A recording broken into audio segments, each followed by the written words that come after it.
എവിടെ പോയാലും ഇത് പറയണം.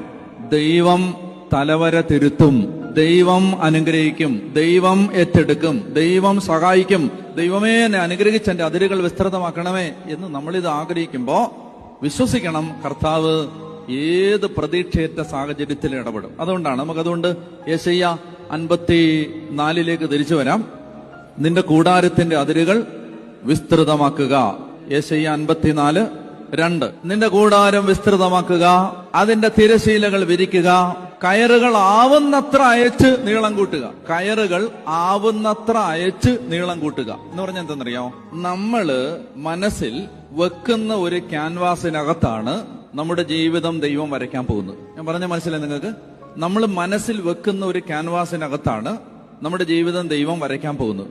എന്ന് പറഞ്ഞാല് കയറുകൾ ആവുന്നത്ര അയച്ച് നീളം കൂട്ടാൻ ബൈബിൾ പറയുമ്പോൾ എവിടെ പോയാലും ഇത് പറയണം.